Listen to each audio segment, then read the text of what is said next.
네, 반갑습니다. 온라인 수요 성경 공부 시간입니다. 우리 기도하시고 공부 시작합니다. 돌아가신 하나님 아버지 감사합니다. 오늘도 말씀을 통해서 우리에게 찾아와 주시고 당신의 뜻을 알려주시고 그 뜻에 순종해서 살아갈 수 있는 길을 모색하고 또 판단할 수 있는 귀한 이 시간 주시니 감사합니다. 말씀 앞에 우리 자신들을 세우게 하시고 말씀이 요구하고 명령하는 대로 따라갈 수 있는 의지와 순종의 마음 저희들에게 주시옵소서.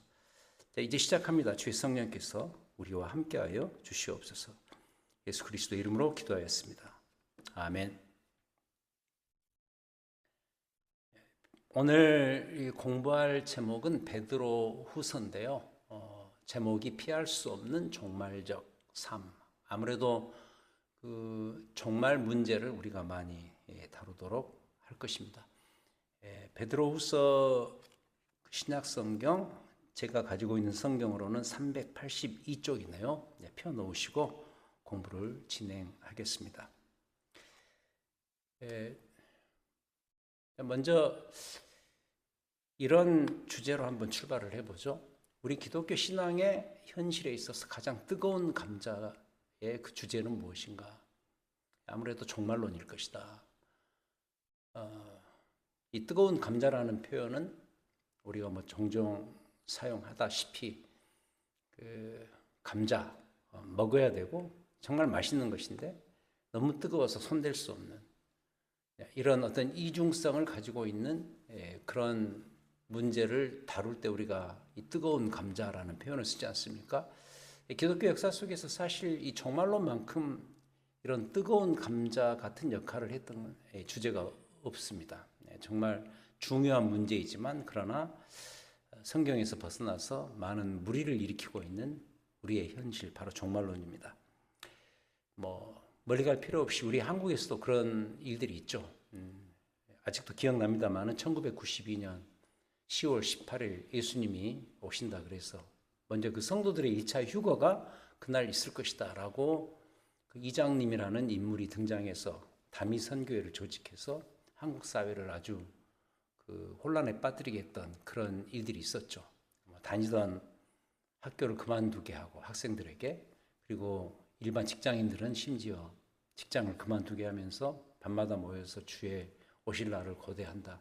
그들의 어떤 신앙적인 열정 자체는 의미가 있을지 모르겠습니다만 왜곡된 방향, 잘못된 방향으로 가서 그것을 계속해서 몰아세움으로 말미암아 사회적으로 큰 하나의 사회적인 현상이었죠. 그런 일들이 벌어진다든지. 그리고 지금도 그런다 그래요. 제가 얼마 전에 어디서 본 기사에서 봤습니다만 지금 한국에만 재림 예수가 50명 있다고 합니다. 자기가 자칭 재림 예수라고 말하는 그 재림 예수가 50명이다. 다 이게 이제 종말과 관련되는 그런 주제이거든요. 그래서 지금 한국도 가장 뜨거운 이슈, 뜨거운 감자는 역시 종말론이다. 이렇게 우리가 무시할 수 없다는 거죠. 자, 이런 문제적 현상, 사회적 현상을 극복할 수 있는 길이 뭐냐?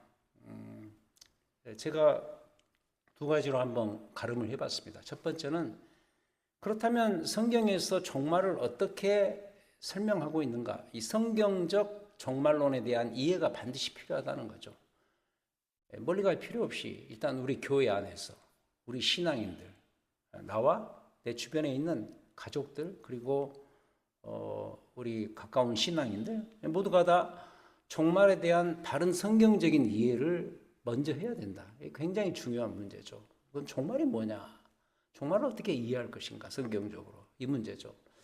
이게 문제 극복의 첫 번째고, 두 번째는 그 종말을 그렇게 바르게 이해했으면 그 성경적인 종말관에 근거한 종말적 삶이 있습니다.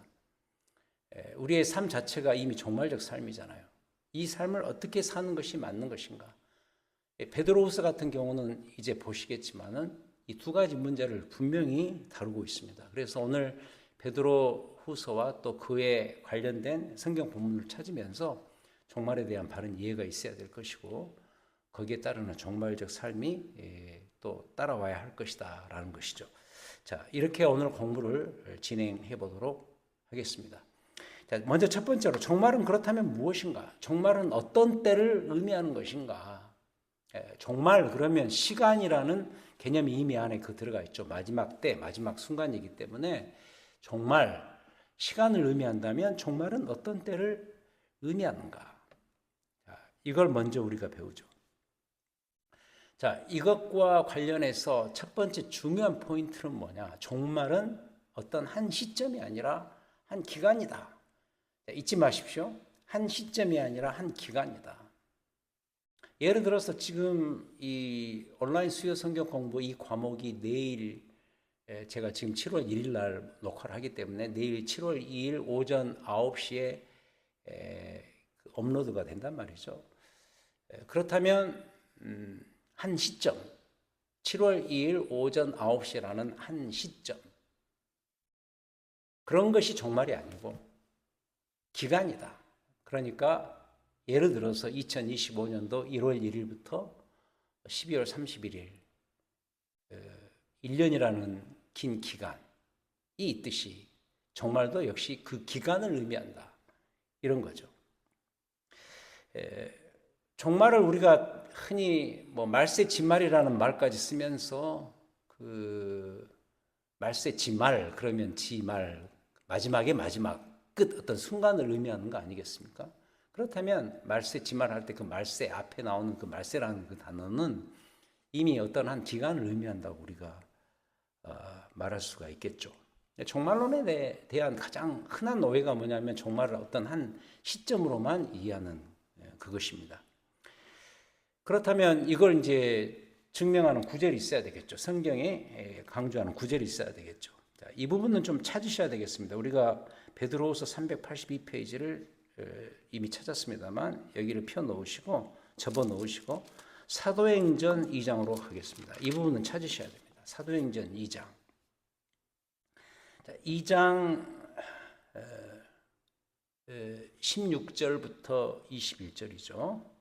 이 사도행전 2장 이 부분은 뭐 아시다시피 베드로가 그 다락방에 모인 그 성도들에게 임했던 성령의 강림, 성령이 강림하시면서 일어났던 여러 가지 그 현상들이 있죠.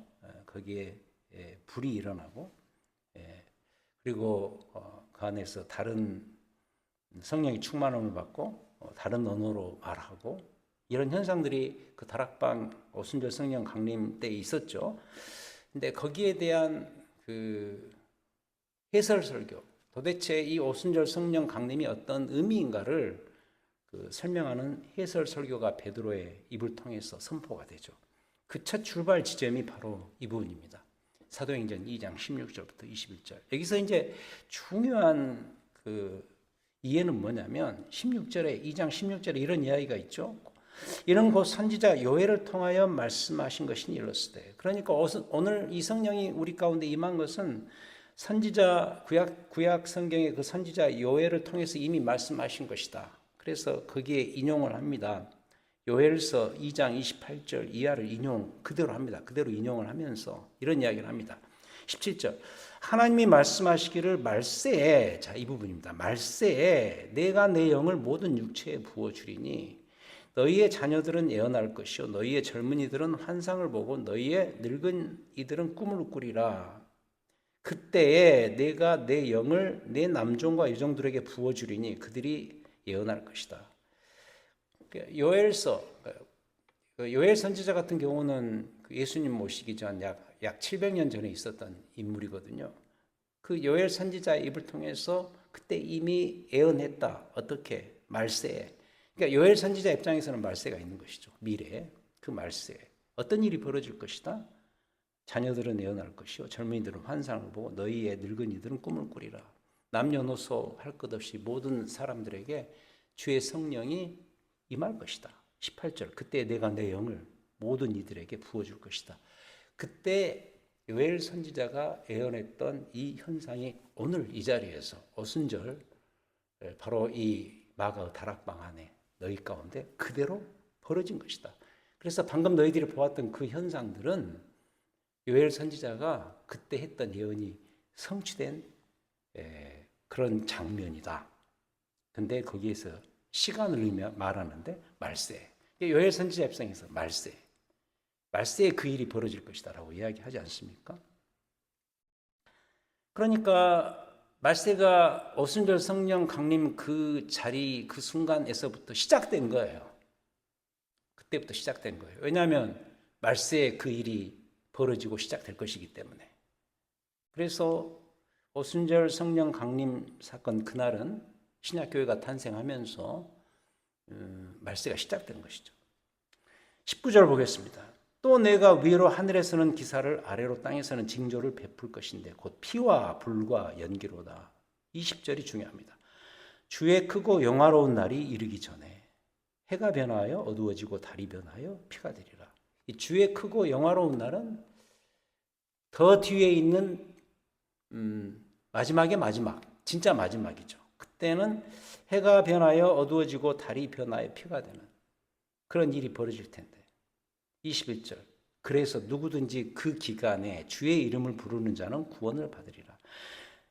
그러니까 17절에 말하는 말세 그리고 18절에 말하는 그때는 말세의 시작인 오순절 성령 강림 그 날을 의미하는 것이고 20절에 주의 크고 영화로운 날은 더 뒤에 있을 진짜 마지막 심판의 날이죠. 근데 그 전에 그 사이에 말세의 시작인 오순절 성령 강림의 그 시작 지점과 그리고 완전한 마지막 날인 주의 크고 영화로운 날이 이르기 전까지 그 사이에 어떤 일이 벌어질 것인가. 21절 누구든지 그 사이에 주의 이름을 부르면 구원을 얻는다. 굉장히 클리어하죠. 그러니까 이 종말은 한 시점이 아니라 한 기간이라고 본다면 이 구절에서 분명히 선언하고 있다는 것이죠. 말세의 시작은 종말의 시작은 오순절 성령 강림 사건 그 사건이 벌어진 그날. 그 종말의 끝은 뭐냐?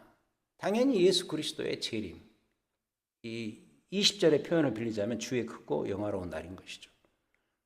그래서 말세는 시작과 끝이 있는 한 기간이다. 오순절 성령 강림으로 출발된 종말은 예수 그리스도의 재림과 함께 마감이 될 것이다. 그 사이의 기간, 지금 우리가 살고 있는 신약 시대 자체가 이미 종말인 것이죠. 다시 돌아옵니다. 베드로 후서 본문으로 돌아옵니다. 제가 아까 접어놓으시라 그랬죠. 382페이지 베드로 후서 3장 보겠습니다. 아주 유명한 구절이죠. 베드로 후서에서 그것을 이런 식으로 아예 표현을 합니다. 3장 8절 유명한 구절입니다. 사랑하는 자들아 주께는 하루가 천년 같고 천년이 하루 같다는 이 한 가지를 잊지 마라. 우리가 이거 좀 비유적으로만 말합니다만 사실 실제로 의미가 그렇습니다. 하루가 천년 같고 천년이 하루 같다. 벌써 종말이 오순절 강림 사건 그 시점이 시작됐다면 벌써 그로부터 지금 우리가 놓고 보더라도 거의 2000년이 흐르지 않았습니까? 그걸 의미하는 구절이라고 보시면 돼요. 하루가 천년 같고 천년이 하루 같다는 이 한 가지를 잊지 말고 9절 주의 약속이 어떤 이들은 더디다고 생각하는 것처럼 더딘 것이 아닐 것이다.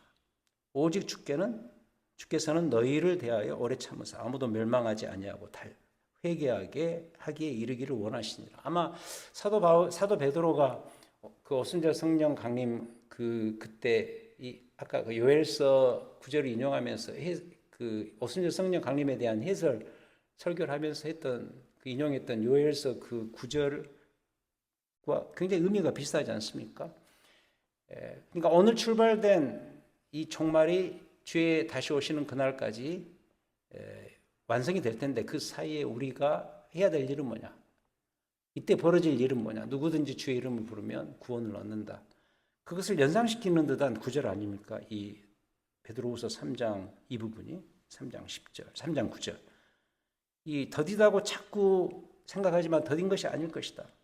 이 기간에 주께서는 너희를 대해서 오래 참으시면서 어떤 마음을 품고 계시느냐. 아무도 멸망하지 않고 다 회개하게 이르기를 원하시니라. 이 종말의 기간에 주께서 원하시는 것은 뭐냐면 우리 모두가 다 회개하고 구원받는 그 장면을 원하신다. 그런 의미에서 조금 이따 강조하겠지만 이 종말은 기회죠. 주를 믿고 구원받을 수 있는 기회가 되는 것이죠.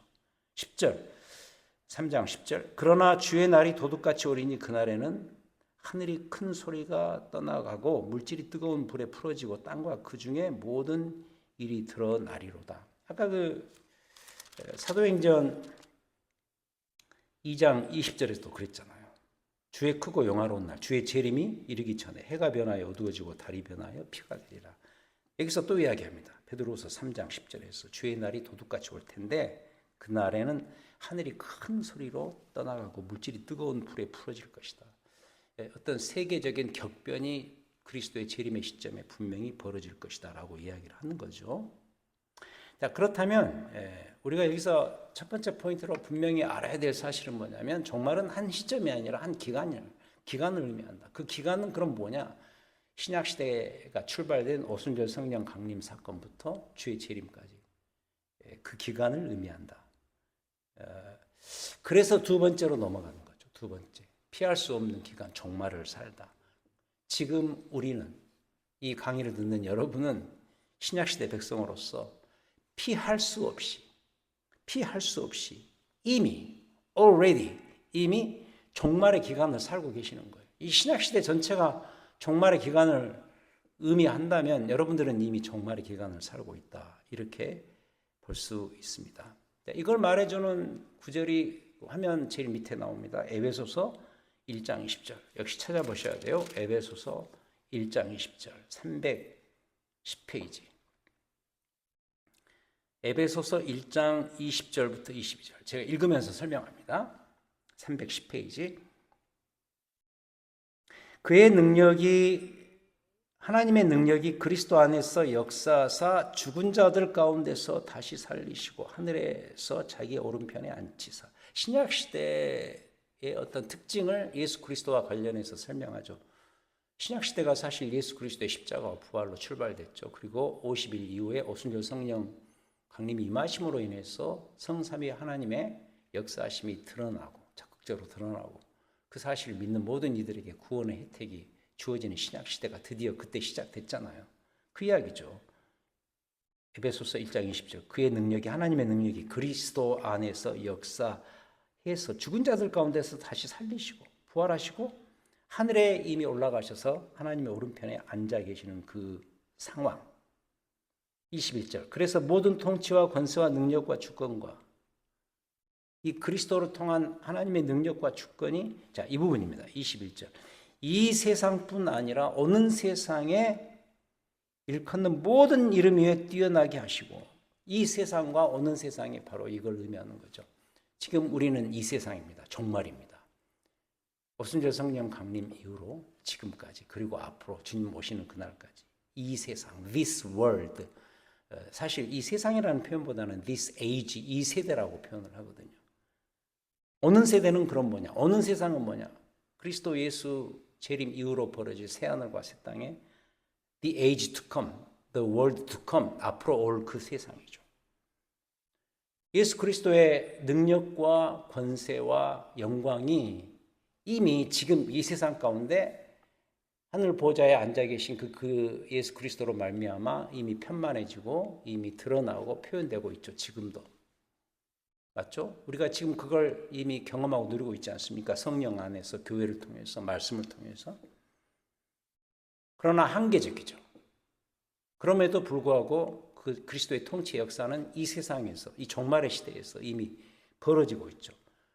오는 세상은 말할 것도 없습니다. 주께서 재림하셔서 모든 것을 다 완성하시고 그리스도의 은혜와 능력과 권세가 어린 양 예수 그리스도 앞에서 완벽하게 순도백으로 펼쳐질 것입니다. 그 이야기예요. 그리고 22절 또 만물을 그의 발 아래 복종하게 하시고 그를 만물 위에 교회의 머리로 삼으셨다. 제가 이 구절 그래서 이 교회가 중요하다 그랬잖아요. 교회는 이 세상과 오는 세상에 드러나고 있는 또는 드러날 하나님의 영광을 그리스도 안에서 풍성히 표현하고 드러내는 그걸 경험할 수 있는 기관으로서 특별하게 부름받은 존재가 교회다라고 말씀드리지 않았습니까?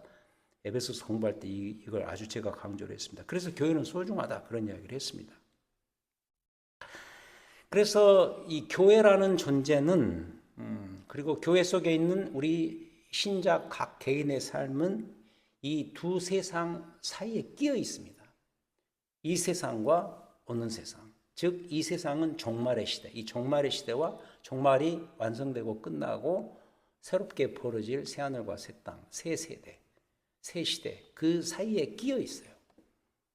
더 정확히 표현하면 예수 그리스도의 십자가와 죽음으로 말미암아 구원이 완성된 과거와 다시 오셔서 모든 오는 세상의 그 아름다운 풍요로움을 우리에게 선물로 주실 예수 그리스도 재림 사이에 끼어 있는, 즉 신약 시대, 이 사이에 끼어 있는 존재가 누구냐면 신자고, 그리고 신자들이 모인 교회가 되겠습니다.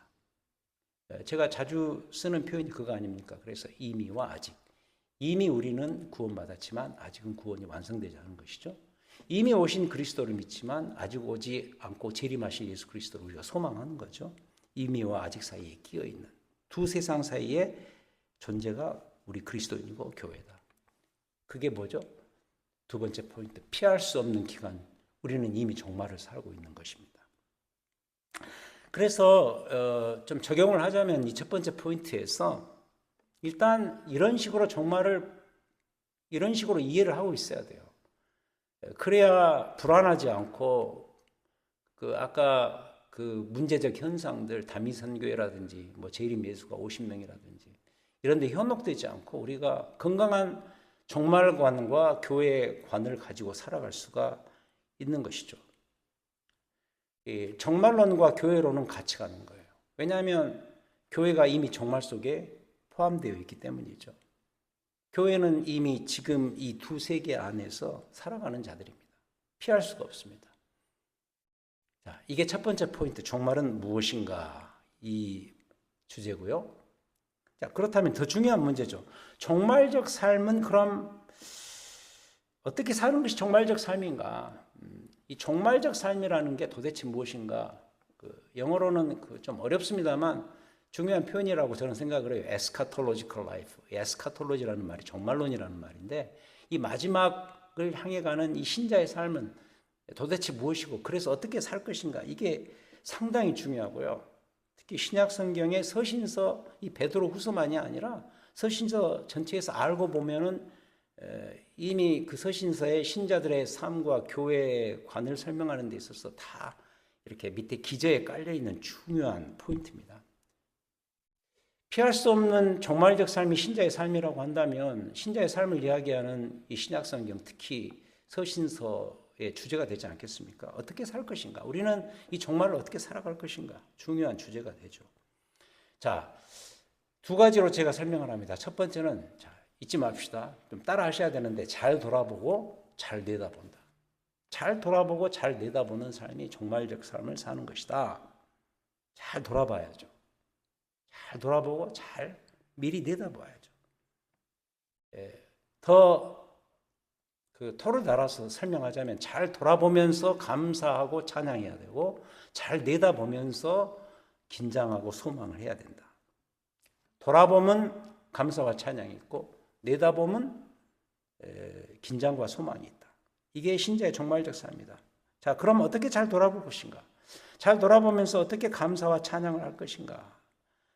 베드로후서 다시 갑니다. 베드로후서 382페이지. 자, 화면에 기록되어 있습니다. 1장 2절부터 4절. 출발 자체를 이렇게 하고 있습니다. 1장 2절부터 4절. 찬양으로 시작됩니다. 하나님과 우리 주 예수를 알므로 은혜와 평강이 너희에게 더욱 많을지어다. 3절. 그의 신기한 능력으로 생명과 경건에 속한 모든 것을 우리에게 주시지 않았는가? 이는 자기의 영광과 덕으로서 우리를 부르신 이를 알므로 말미암음이라. 4절. 더 풍성한 표현이 등장하네요. 이로써 그 보배롭고 지극히 큰 약속을 우리에게 주시지 않았는가? 그 보배롭고 크신 그 약속으로 인하여서 우리가 어떻게 살 것인가? 너희가 정욕 때문에 세상에 썩어질 것을 피할 수 있는 신성한 하나님의 성품에 참여하는 자가 되도록 하셨다.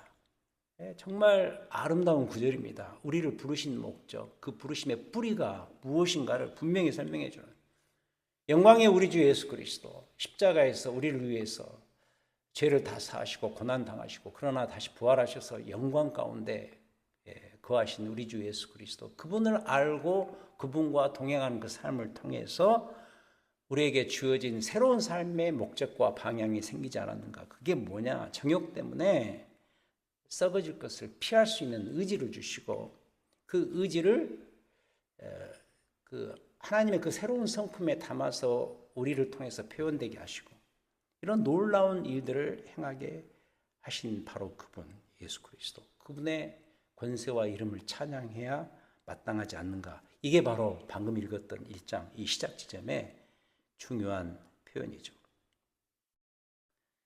그래서 잘 돌아봐야 된다. 감사와 찬양이 있어야 된다. 이 베드로 사도는 이게 아주 풍성했던 그런 분 같아요. 우리가 2주 전에 봤습니다마는 베드로 전서 2와 관련해서 베드로 화면에는 쓰지 않았습니다만 한번 찾아보셔야 되죠. 다시 복습한다는 의미에서 다시 보겠습니다. 베드로 전서 앞으로 넘기셔서 1장 2절부터 4절까지. 2주 전에도 제가 이 구절을 강조했습니다. 베드로 사도가 흩어져 있는 고난받는 성도들을 향해서 출발을 이렇게 하고 있는 거죠. 곧 하나님의 아버지의 미리하심을 따라 성령이 거룩하게 하심으로 순종함과 예수 그리스도의 핏부림을 얻기 위하여 택하심을 받은 모든 자들에게 편지한다. 은혜와 평강이 너희에게 더욱 많을지어다 하면서 3절 4절이 참 중요한데요. 우리 주 예수 그리스도의 아버지 하나님을 찬송하리로다. 그의 많으신 긍휼대로 예수 그리스도를 죽은 자 가운데서 부활하게 하심으로 말미암아 우리를 거듭나게 하사 새로운 소망이 있게 하셨다. Living hope, 살아있는 소망이 우리에게 있게 하시고, 그 소망은 어떤 거냐? 4절, 썩지 않고 더럽지 않고 쇠하지 아니하는 유업을 갖고 그것을 계속 이어가게 하셨다. 곧 너희를 위해서 하늘에 간직하신 것이다. 이런 표현들을 볼 때 이 사도 베드로가 고난받는 흩어진 그 당시 이 편지 수신자들, 그 성도들에게 강조하고 싶은 게 뭐였냐면, 잘 돌아보아라. 이미 십자가와 부활을 통해서 이루신 그 구원의 영광과 아름다움이 얼마나 부유한 것인가. 그것은 사라지지 않는 것이다. 쇠하지 않는 것이다. 영원한 것이다. 이미 천상에 우리를 위해서 하나님 보좌 우편에서 내려다보고 계시는 그 예수 그리스도께서 지금도 주의 성령과 교회와 말씀을 통해서 함께하고 계신다. 이걸 기억해라. 그리스도의 이미 이루신 그 구원의 역사를 잘 돌아보면서 찬양하는 마음, 감사하는 마음, 그것만 생각하면 인생의 어떤 영광스러운, 오너러블한, 명예스러운 그런 마음이 생길 수 있는 그런 자세를 우리에게 주셨다는 것이죠. 잘 돌아볼 때 신앙이 살아있고요, 새로운 삶의 의지가 생기고, 그 감사와 찬양을 통해서 그런 하나님의 은혜 가운데 그리스도를 통해서 더불어가는 그 삶에 대한 어떤 확고한 그 선명한 모습을 우리가 경험하는 것이죠. 잘 돌아보라. 그리고 두 번째는 잘 내다보아야죠. 잘 미리, 영어로는 그 프로스펙트라 그러죠. 미리 내다보는 거죠. 베드로 후서 1장 5절을 보겠습니다. 1장 5절. 바로 이어지죠. 신의 성품에 참여하는 그 특징을 우리에게 선물로 주셨는데, 그걸 구체적으로 5절에서는 이렇게 설명합니다. 1장 5절. 그러므로 너희가 더욱 힘써 너희 믿음의 덕을, 덕의 지식을, 지식의 절제를, 절제의 인내를, 인내의 경건을, 경건의 형제 우애를, 형제 우애의 사랑을 더하라. 기억났는데 이 구절 제가 신학교 들어갈 때 성경 시험에 이 가로넣기가 나왔는데 제가 그때 절반 정도밖에 못 채웠던 것을 제가 기억해요. 아주 유명한 구절인데 제가 외우지를 못해가지고 답을 제대로 못했던 그런 아픈 상처가 있는 구절인데요. 여기에 그러죠. 신의 성품을, 이 신성한 성품을 이렇게 말하죠. 덕, 지식, 절제, 인내, 경건, 형제우애, 형제우애 사랑을 더하는. 자, 8절. 이런 것이 너희에게 있어 흡족한즉 너희로 우리 주 예수 그리스도를 알기에, 자, 이 부분입니다. 게으르지 않고 열매 없는 자가 되지 않게 하리니. 9절. 이런 것이 없는 자는 맹인이라 멀리 보지 못하고 그의 예체가 깨끗하게 된 것을 잊었느니라. 10절. 그러므로 형제들아 더욱 힘써 너희 부르심과 택하심을 굳게 하라. 저는 이 10절이 베드로후서의 전체 주제 구절이라고 픽업할 정도로 중요한 구절로 생각을 합니다. 부르심 택하심을 얻은 이 구원을 굳게 하라. 너희가 이것을 행한즉 언제든지 실족하지 아니하리라. 11절. 이같이 하면 어떤 일이 벌어질 것이다. 미래에 우리 주 곧 구주 예수 그리스도의 영원한 나라에 들어감을 넉넉히 너희에게 주실 것이다. 이런 이야기를 합니다. 그리스도께서 다시 오셔서 이루실 그 구원의 영광을 기대하게 하는 것이죠. 특히 이 11절 같은 경우 영원한 나라에 들어갈 것을 기대하고 소망케 하죠. 맞죠? 그래서 이때는 어떤 마음이 생기죠? 긴장과 소망이 생기는 거죠. 과거에 있었던 예수 그리스도의 십자가와 부활을 회고하고 되돌아볼 때 드는 마음은 이 모든 구원을 완성하신 우리 주 예수 그리스도 찬양합니다. 감사하고 그 은혜를 생각하면 너무 감사하지 않습니까? 감사 지심이 있어야 되는 거죠. 우리의 신앙 생활에서 끊임없이 반복돼야 될 중요한 포인트죠.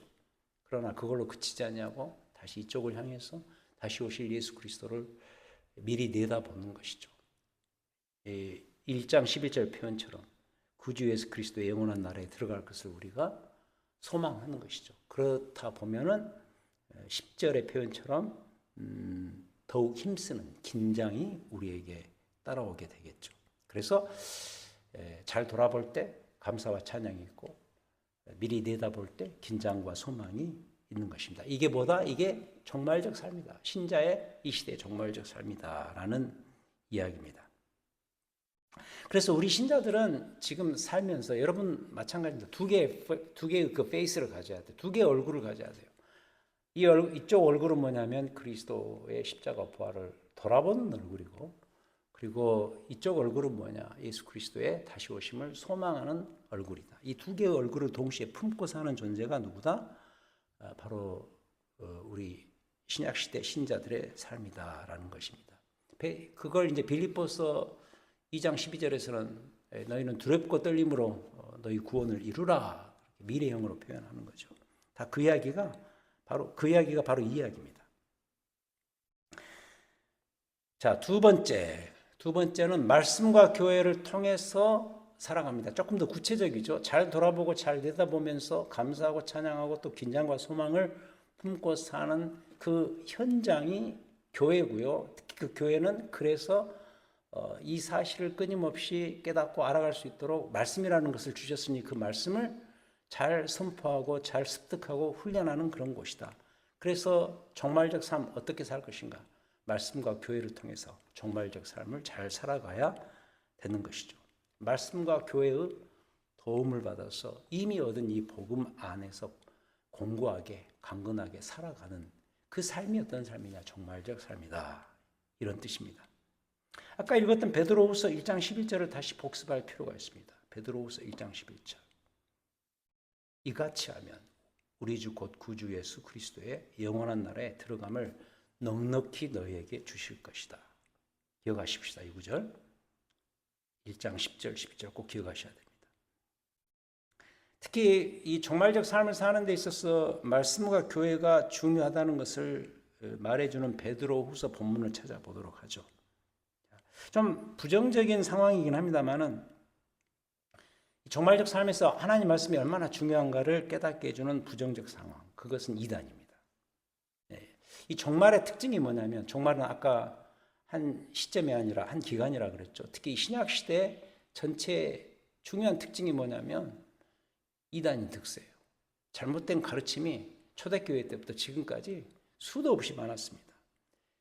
어쩌면 이단이 득세할 수밖에 없는 시대가 이 종말의 시대, 이 신약 시대이니 어떻게 알아? 너희는 올바른 복음의 말씀을 가지고서 교회를 통해서 잘 배워서 그 이단들을 물리치고 건강하고 온전한 복음 안에서 살아가도록 하라. 그게 뭐다? 그게 너에게 주어진 종말적 삶이다. 이런 의미가 있습니다. 자, 베드로후서 2장 12절 보겠습니다. 2장 12절.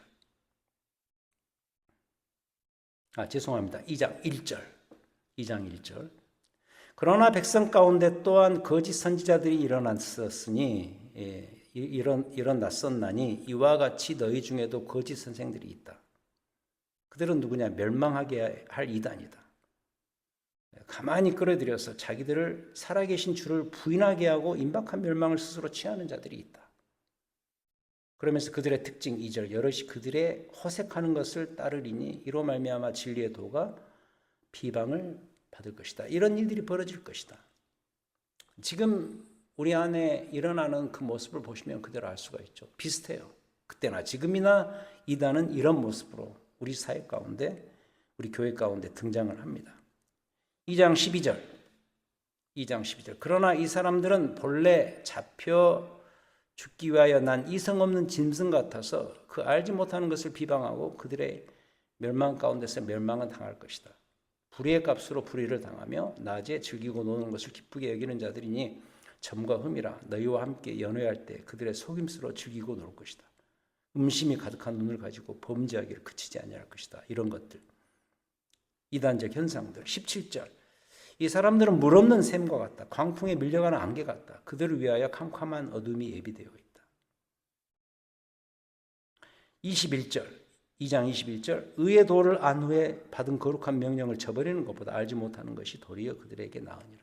이단들의 특징이죠. 맞죠? 얼마나 비유적인 표현을 썼지만 정확한 말인지 모르겠습니다. 지금도 득세하고 있는 이단들의 공통적인 특징입니다. 왜 이런 구절이 있느냐? 이 종말적 시대, 이 신약 시대 자체가 이런 시대다. 잘못된 가르침이 횡행하고 득세하는 그런 시대다. 잊지 말라. 반드시 기억하라. 그런 의미. 그래서 뭐가 중요하다? 말씀과 교회가 중요하다. 1장 19절.